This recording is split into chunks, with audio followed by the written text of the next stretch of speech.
മരം വീണ്ടും വരുന്നു. നല്ല കാര്യം. ഭരതേട്ടനായിട്ടുള്ള ഓർമ്മകളാണ് എൻ്റെ പ്രധാനമായിട്ട്.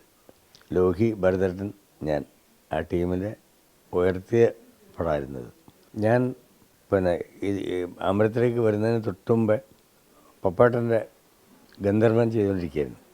അപ്പോഴാണ് ഞാൻ മറ്റേ പാമ്പുരുവിലാണ് തോന്നുന്നത് വർക്ക് ചെയ്തുകൊണ്ടിരിക്കുമ്പോൾ താഴെ 2 പ്രാവശ്യം ഭരതേട്ടൻ വന്നു എന്ന് പറഞ്ഞിട്ട് പറയുന്നുണ്ട്. എന്നുവെച്ചാൽ ഈ പാട്ട് ഒരു പാട്ട് അവസാനം ദേവാങ്കണങ്ങൾ എന്നുള്ള പാട്ടാണ്.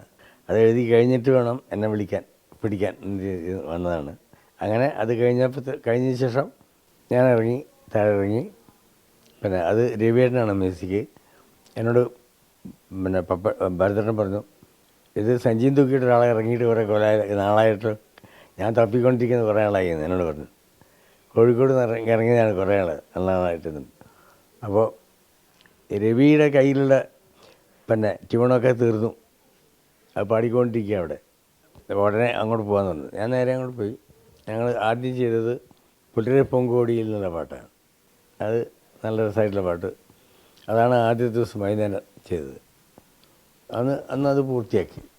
രാവിലെ നമ്മൾ വികാര നൗക, പിന്നെ അത് കഴിഞ്ഞിട്ട് വികാര നൗക അത് കഴിഞ്ഞിട്ട് പിന്നെയാണ്.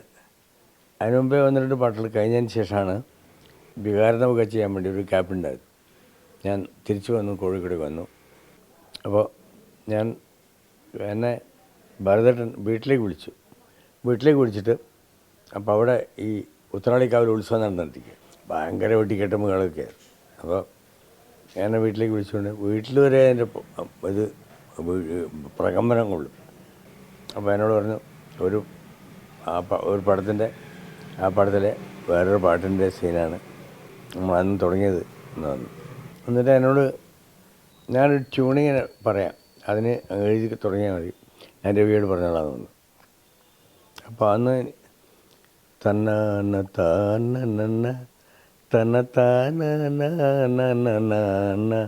ഒരു ട്യൂണാണ്. എഴുതിക്കണം പറഞ്ഞു. ഞാൻ അപ്പം തന്നെ എഴുതി. കഥ എന്നോട് പിന്നെ നേരത്തെ പറഞ്ഞിട്ടുണ്ടായിരുന്നു. പിന്നെ ലോഹി വികാര നൗകയുമായി തിരമാലകളാടിയുലഞ്ഞു എന്നാണ് ആദ്യം ചെയ്ത് വെച്ചത്. എന്നോട് പറഞ്ഞാൽ ഇതൊക്കെയാണ്, നമുക്ക് ഇനി മദ്രാസ് ചെയ്യാമെന്ന് പറഞ്ഞു. മദ്രാസിൽ പിറ്റേ ദിവസം ഞാൻ കോഴിക്കോടേക്ക് വന്നിട്ടാണ് മദ്രാസ് പോകുന്നത്. രാവിലെ ഞങ്ങളെല്ലാവരും മദ്രാസിൽ ഈ വുഡ്ലാൻഡ്സിൻ്റെ ഓൾഡ് വുഡ്ലാൻഡ്സിന് ഒരു കോട്ടേജ് ഉണ്ടായിരുന്നു. കുറേ കോട്ടേജുകളാണിത്. ആ കോട്ടേജിൽ കൂടി. അങ്ങനെ രവിയേട്ടൻ ഹാർമോണിയൊക്കെ വെച്ച് ഭയങ്കര പ്രതിഭാശാലികളല്ല അവരൊക്കെ, അത് സംശയമില്ലാത്ത കാര്യം. ഈ ട്യൂണ് ഒന്നും ചെയ്തില്ല പുള്ളി. വികാര നൗകയുമായി എന്നുള്ള ഇതന്നെ ചെയ്താൽ മതി പറഞ്ഞു. ഞാൻ ആയിക്കോളാം. വികാര നൗകയുമായി എഴുത്ത് ഒന്നും അക്ഷരം മാറ്റിയിട്ടില്ല. അതേ ട്യൂണ് ഒന്ന് ബാക്കിലോട്ട് വലിച്ചപ്പോൾ അത് രവിയേട്ടൻ്റെ പാട്ടായി മാറി. നമുക്ക് അതന്നെ പിടിക്കാറുണ്ട്. അങ്ങനെ ചെയ്തിട്ട് സംഗതി അങ്ങ് മാറി. വൈകുന്നേരം മുഴുവൻ ഞങ്ങൾ പല്ലവി ട്യൂണിന് എഴുതി. കുറച്ച് ഞാൻ ബാക്കി ട്യൂണിന് എഴുതി ചിലത് പൂരിപ്പിക്കാൻ വേണ്ടി ഞാൻ എഴുതി ചെയ്തു. പാട്ട് മനോഹരമായ പാട്ടുമാണ്. അന്ന് പിന്നെ SP ബാലസുബ്രഹ്മണ്യത്തിൻ്റെ തിയേറ്ററിലാണ് റെക്കോർഡിങ്. അതിൻ്റെ പേര് കോതണ്ടമണി. ഇപ്പോഴൊന്നും അതൊന്നുമില്ല, അതൊക്കെ ഇടിച്ച് നിരത്തി വേറെ എന്തായി ഇപ്പം. അന്ന് നല്ല ടോപ്പ് സ്റ്റുഡിയോ ആയിരുന്നു. എൻ്റെ പല പാട്ടുകളും അവിടെ ചെയ്തിട്ടുണ്ട്. അങ്ങനെ രവിയേട്ടനായിട്ട് നല്ല ബന്ധമുള്ള ആളാണ് SP. ഈ പാട്ട് SPBക്കാണ് ഭരതേട്ടൻ കൊടുത്തിരുന്നത്. ശരിക്കും പറഞ്ഞാൽ അതിൽ എല്ലാ പാട്ടും ഓരോ ആൾക്കാർക്ക് എന്തോ പ്രശ്നമുണ്ടായിരുന്നു. ദാസേട്ടനും ഈ കോപ്പി റൈറ്റുമായിട്ട് എന്തോ പ്രശ്നമുണ്ടായിരുന്നു. അതിൻ്റെ പേരിൽ ദാസേട്ടൻ്റെ പാട്ടില്ലായിരുന്നു അതിൽ.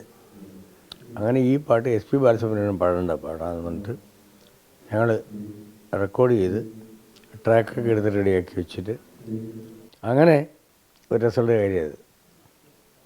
9 മണിയാകുമ്പോഴേക്ക് ട്രാക്കൊക്കെ എടുത്തു. ഞാനും രവിയേട്ടനും മാത്രമായിട്ട് അവിടെ ഉണ്ട്. ഞാൻ ഈ പാട്ടിനെ പറ്റി എനിക്ക് അസാധ്യമായിട്ട് പാട്ടായിരുന്നു എന്ന് വിചാരിച്ചു. രവിയേട്ടനാണ് ട്രാക്ക് പാടിയത്, ഭരതേട്ടനില്ല.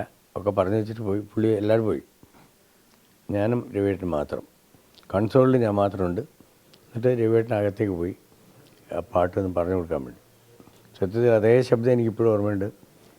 രവി ഉനക്ക് മോളിലില്ല, ഈ പാട്ട് ആര് പാടണം നമുക്ക് தெரியாதா எனக்கு, ഇത് മലയാളം എനിക്ക് இந்த പാട്ട് இந்த ബേസിൽ എനിക്ക് പാടാൻ முடியாது. എന്നിട്ട് പുള്ളി പോവാ സ്വന്തം സ്റ്റുഡിയോന്ന്. എന്നിട്ട് പറഞ്ഞു പിന്നെ നിർത്തിയില്ല, പിന്നെ പാടാൻ ദാസനെ ഉള്ളൂ. ദാസനെ വിളിച്ചു. രാത്രി ദാസൻ 10 മണിക്ക് വന്നിട്ട് അതും പാടി ഈസിയായിട്ട് പാടിയിട്ട് പോയി. പിന്നെ ബാക്കിയുള്ള പാട്ടൊക്കെ എല്ലാം റെഡിയാക്കി അതുമൊക്കെ ദാസനെ പാടി. ഈ പാട്ട് പാടിയ ആ ഒരു അനർഘമായ മുഹൂർത്തം എനിക്ക് ഓർമ്മയുണ്ട്. ദാസൻ പാടിയിട്ട് കേട്ടിട്ട് ഇങ്ങനെ കണ്ണ് അടച്ചിട്ട് പോയത് ഓർമ്മയുണ്ട്. അതാണ് എൻ്റെ അമരത്തിൻ്റെ ഓർമ്മ. പിന്നെ അതിന് കഥയുണ്ട്. അത് പിന്നീട് പടത്തിന് ഷൂട്ട് ചെയ്ത് കഴിഞ്ഞിട്ട് എന്നെ വിളിച്ചു ഭരതേട്ടൻ. എന്നിട്ട് അവിടുത്തെ ഗുഡ് ലക്ക് തിയേറ്ററിൽ ഈ പടം ഇട്ട് കാണിക്കാൻ, എന്നെ മാത്രം ആ പാട്ട് മാത്രം കട്ട് ചെയ്ത് കാണിക്കുക. എങ്ങനെയുണ്ട് എന്ന് പറഞ്ഞു. അപ്പോൾ ഇതാണ് ഞങ്ങളെ വാശി എന്ന് പറയുന്നത്.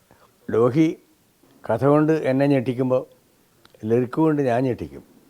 അത് ഞങ്ങൾ രണ്ടുപേരും ഞെട്ടിച്ചുകൊണ്ട് രവിയേട്ടനുണ്ടാവും, ഞങ്ങൾ 3 പേരും ഞെട്ടിച്ചുകൊണ്ട് ഭരതേട്ടനുണ്ടാവും. എല്ലാ കഥകളുടെയും എല്ലാ പാട്ടുകളുടെയും സ്ഥിതി അതാണ് എപ്പോഴും. എല്ലാ ഡയറക്ടേഴ്സും അതുപോലെയാണ്. പരസ്പരം ഒരു വളരെ കലാപരമായിട്ടുള്ളൊരു വാശിയിലായിരുന്നു എല്ലാവരും. അല്ല ഇന്നുപോലുള്ള കാശിന് വേണ്ടിയുള്ള വാശിയല്ല, കലാപരമായ വാശി. ആ വാശിയിൽ എന്നോട് പറയാം എങ്ങനെയിട്ട് ഞാൻ പറഞ്ഞു ഞാൻ മാതൃഭൂമി ജോലി ചെയ്യായിരുന്നു അപ്പോൾ പ്രൂഫ് റെഡി. ഭരതേട്ടൻ എനിക്ക് ഒരു പ്രശ്നമില്ല, ഞാൻ തിരിച്ചു പോയാലും എനിക്കൊരു ഈ പാട്ട് ഇവിടെ തന്നെ ഉണ്ടാകുന്നുണ്ട്. ഞാൻ പറഞ്ഞു അതാ എനിക്ക് കേൾക്കേണ്ടത്. എന്നിട്ട് അതിലകത്ത് ഓരോ സംഭവം എന്നെ കാണിച്ചു. നിങ്ങളെ ചെമ്പിലേറിയാണ് അതാ ദൂരെ തുടരുകയാണ് പറഞ്ഞു. അത് അസ്തമയ സൂര്യൻ്റെ മനോഹരമായ ദൃശ്യമായിരുന്നു. നിങ്ങളത് ഇന്നും കണ്ടറിയാം. അല്ല ഓരോന്നും എന്നെ കാണിച്ചിട്ട് അതിൻ്റെ വിശദീകരണം ആ വികാരമുഖമായെന്നുള്ളത് ആ തോണിയിൽ ഇതിങ്ങനെ ഒരു ചാഞ്ചാടുന്ന മമ്മൂട്ടിയുടെ നിങ്ങൾ ഇത് വിഷ്വൽ കണ്ടറിയാം. അത്രയും മനോഹരമായിട്ടുള്ള ഒരു ഗാനം. അത് കട്ട് ചെയ്യണമെന്ന് കിത്തുവിനെ പോലുള്ള ആൾക്കാർ അന്ന് പറയാം. അപ്പോൾ കിത്തുവിനോട് പറഞ്ഞു ഇതേ ഞങ്ങൾ വെറുതെ ഉണ്ടാക്കിയതല്ല, ഇത് മുറിച്ച ചോര വരുന്നു എന്ന് പറഞ്ഞ അതാണ് എനിക്ക് കിട്ടിയ ഏറ്റവും വലിയ അവാർഡെന്ന് ഞാനിപ്പോഴും വിശ്വസിക്കുന്നു. അമരത്തിനെ ഞാൻ സ്നേഹിക്കുന്നതിൻ്റെ കാരണം വികാരമുള്ള ഗാനമാണ്. ആ ഗാനത്തിൻ്റെ പശ്ചാത്തലമാണ്. ആ ഗാനത്തിന് അതിമനോഹരമായി ഇങ്ങനൊരു പശ്ചാത്തലമുണ്ട്. അത് ഞാൻ 24 ന്യൂസിനോട് ആദ്യമായിട്ട് പറയുകയാണ്. അത് ഞാൻ മുമ്പ് കുറേശ്ശെ പറഞ്ഞിട്ടുണ്ടാവാം, പക്ഷേ ഇത്ര വികാരത്തോടുകൂടി ഞാൻ പറയുന്നത് ആദ്യമായിട്ടാണ്. സന്തോഷം. ഇതാണ് എനിക്ക് അമരത്തിനെ പറ്റി പറയാനുള്ളത്. അതിൽ വരി ഇപ്പോഴും എനിക്ക് ഓർമ്മയുണ്ട്. പിന്നെ എൻ ഇളങ്കൊമ്പിൽ നീ പാടാതിരുന്നെങ്കിൽ ജന്മം പഴമരമായേനെ. എല്ലാ പ്രണയിക്കുന്ന മനുഷ്യനും പാടുന്ന വരികളായിരുന്നു, മനസ്സിലോർക്കുന്ന വരികളായിരിക്കും. എൻ ഇളങ്കൊമ്പിൽ നീ പാടിയില്ലായിരുന്നെങ്കിൽ ഞാൻ വേറെ പഴമരമായി പോയേനെ. അതെൻ്റെ ജീവിതം, എല്ലാവരുടെയും ജീവിതമാണ്. അതാണ് എനിക്ക്. അത് എല്ലാ പാട്ടുകളും അതുപോലെ മനോഹരമായ പാട്ടാണ്. അഴകേന്യൻ എന്നുള്ള പാട്ടുണ്ട്, പുലരെ പൂങ്കോടി ഒക്കെ നല്ല പാട്ടാണ്. അവരെ പ്രാർത്ഥന, ആ പ്രാർത്ഥന ലതിക ടീച്ചർ പാടിയ പ്രാർത്ഥനയാണ്, സ്കൂളിലെ പ്രാർത്ഥന. അത് ഇപ്പോഴും സ്കൂളുകളിൽ പ്രാർത്ഥന പാടുന്നുണ്ട്. ഞാൻ ഈയിടെ പിന്നെ ലതികയ്ക്ക് ഒരു സ്വീകരണത്തിന് വേണ്ടി അവർക്ക് എന്തോ ഒരു അവാർഡ് കൊടുക്കാനോ മറ്റോ ഞാൻ കൊല്ലത്ത് പോയപ്പോൾ അന്ന് അതിങ്ങനെ പാടിയപ്പോൾ എനിക്ക് പെട്ടെന്ന് ഓർമ്മ വന്നു, ഈ അമരചിത്രം ഓർമ്മ വന്നു. ആ ഒരു പേനയും കൊണ്ട് ഓടി വരുന്ന അച്ഛൻ്റെ അതിമനോഹരമായിട്ടുള്ള അത് മലയാളത്തിലെ ഏറ്റവും മനോഹരമായ പടങ്ങളിൽ ഒന്നാണ് അമരൻ. അത് ഇനിയും റിലീസ് ചെയ്ത് ഇനിയും നന്നായി പോകും എനിക്കറിയാം. സന്തോഷം. ലോകത്തെവിടെയായാലും ഏത് സമയത്തും 24 വാർത്തകളും ഓഗ്മെന്റഡ് റിയാലിറ്റി പാക്കേജുകളും എക്സ്പ്ലെയിനറുകളും വിശദമായി കാണാൻ ഞങ്ങളുടെ യൂട്യൂബ് ചാനൽ നിങ്ങൾക്ക് സബ്സ്ക്രൈബ് ചെയ്യാം.